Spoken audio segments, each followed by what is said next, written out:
Bienvenidos a esta nueva explicación. Hoy tenemos por delante un análisis verdaderamente fascinante. Vamos a sumergirnos en uno de los textos más profundos, sobrecogedores y honestamente más ricos espiritualmente de toda la literatura profética. Es un pasaje que, ha resonado a través de los siglos, ofreciendo un consuelo inmenso en tiempos de oscuridad absoluta. Haremos un recorrido exegético y pastoral de Ezequiel 37, del versículo 1 al 14. Así que preparémonos para un viaje que va desde la desolación más terrible hasta la esperanza más radiante. Pero antes de empezar, detengámonos un segundo a pensar en esto. ¿Pueden verdaderamente revivir los huesos calcinados de la esperanza perdida? Esta no es solo una pregunta retórica de hace miles de años, es literalmente el eco de la desesperación humana frente a lo que parece irreversible. Y es justo aquí, en medio de este abismo, donde arranca nuestra reflexión teológica de hoy. Pasemos a la crisis del exilio. Para entender la magnitud de lo que estamos por analizar, hay que viajar un poco en el tiempo. Imaginemos el año 586 a.C. Una catástrofe absoluta ha golpeado a Judá. Jerusalén, la ciudad santa, acaba de ser arrasada por los babilonios. El templo está destruido y la monarquía davídica colapsó por completo. Quienes sobrevivieron han sido deportados a Babilonia.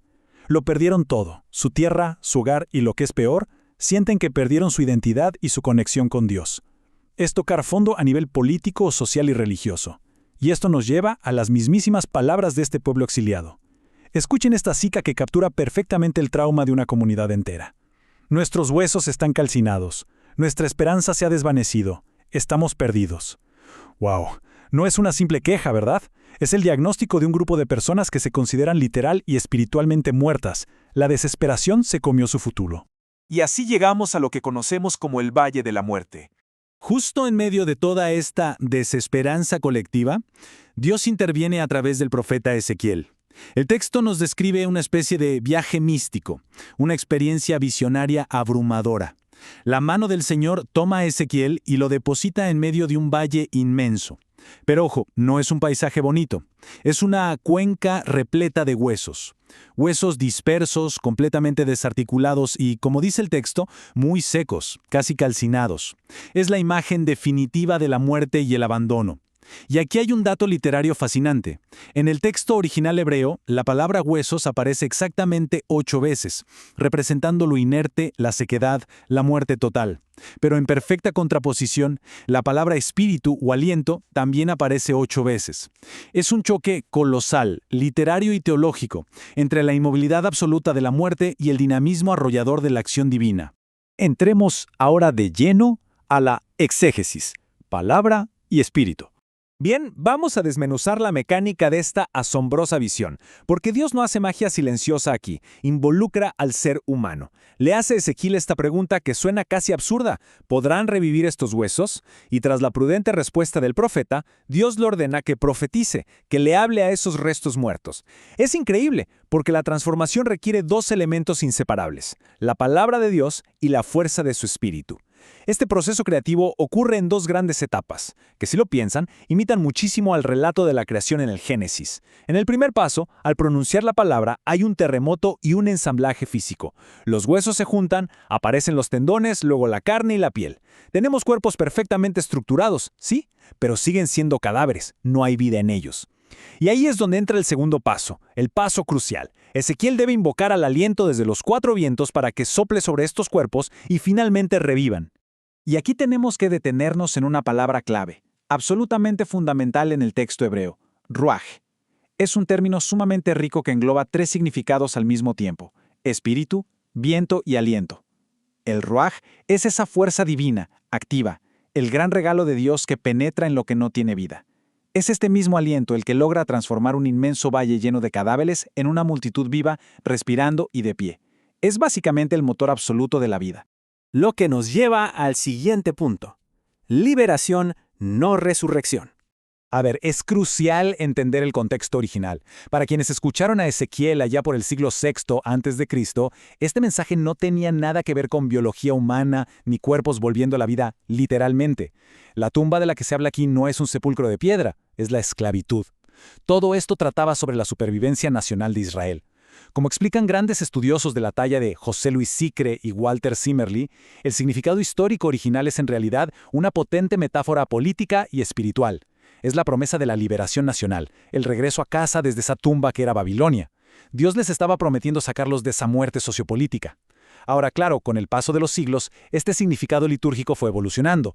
El símbolo era tan, pero tan poderoso que superó la intención inicial de Ezequiel y se convirtió para el cristianismo en esta promesa trascendente de la resurrección biológica y la victoria final sobre la muerte, algo que celebramos con mucha fuerza durante la Pascua. Entonces, ¿cuál es el meollo del asunto? Comprender las enormes lecciones teológicas de esta exégesis.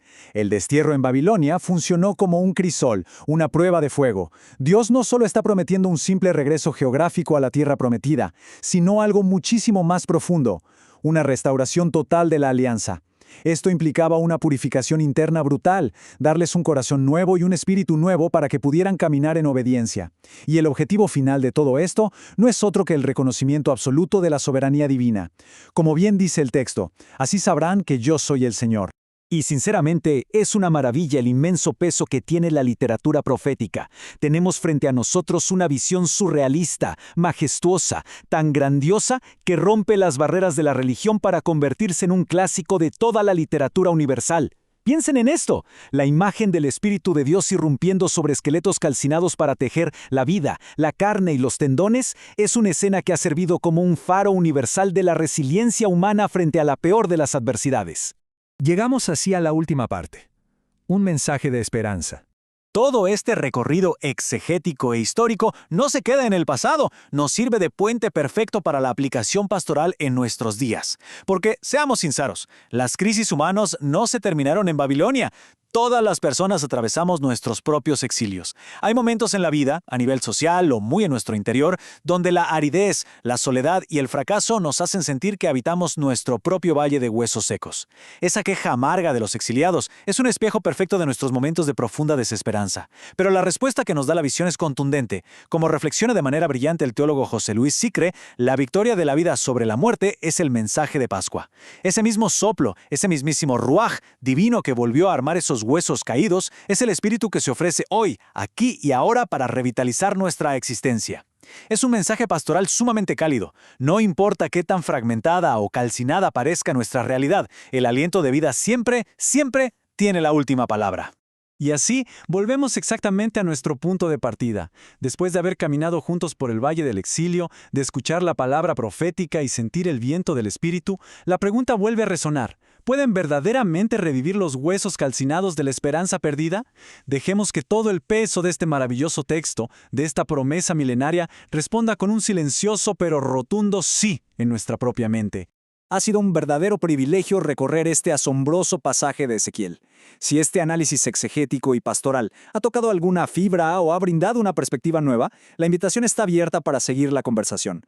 Dejen un comentario compartiendo qué parte de esta visión impactó más, denle like por apoyar este proyecto, compartan esta reflexión con alguien que quizá necesite escuchar un mensaje de esperanza hoy y, por supuesto, sigan el canal para continuar explorando más contenidos profundos. Nos escuchamos en la próxima explicación.